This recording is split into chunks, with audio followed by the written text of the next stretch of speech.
亲啊，咱继续来关心天气的状况。今仔日是加真凉冷，各地气象测站拢来测到入冬以来的上低温。南投的中寮甲桃园的杨梅只有14.3度。气象局讲，未来一礼拜拢是受到东北季风的影响，北部、东北部的风头面会继续来落雨。啊，那中南部都要注意，日夜温差可能会达到10度。啊，都有生理人看到这波低温的探钱点，推出着圆仔的促销大优待。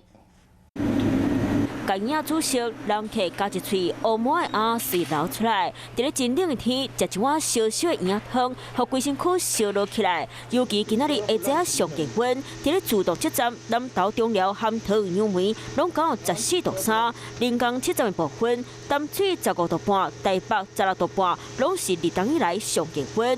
业者嘛来抢寒天的商机。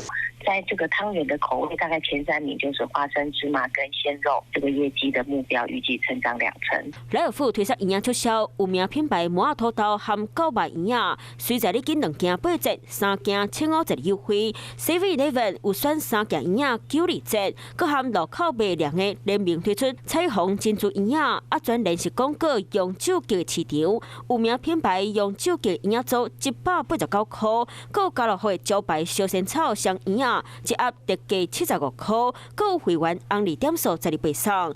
超小圆仔对冷冷的天气开始咧变阵，啊，这波冷空气上少会阁寒一礼拜。这2天其实雨的感受上面是更加的明显，甚至会有大雨和豪雨的状态。区域在哪呢？一样，基隆北海岸、宜兰、大海山区这几个地方哈。8号、9号呢，可能稍稍有一些空档，但是其实呢，假使都是在北部的空档呢，也不是很明显啊。那接下来到周末，提醒大家，可能又一波水汽下来，因为东北季风再度增强。未来一礼拜继续受到东北季风影响，这方面北部、东北部低温刚好15到20度，卖继续落雨。中南部地区爱注意日夜温差，上侪正差到10度。到12月冷冷的天，民众都爱穿好少。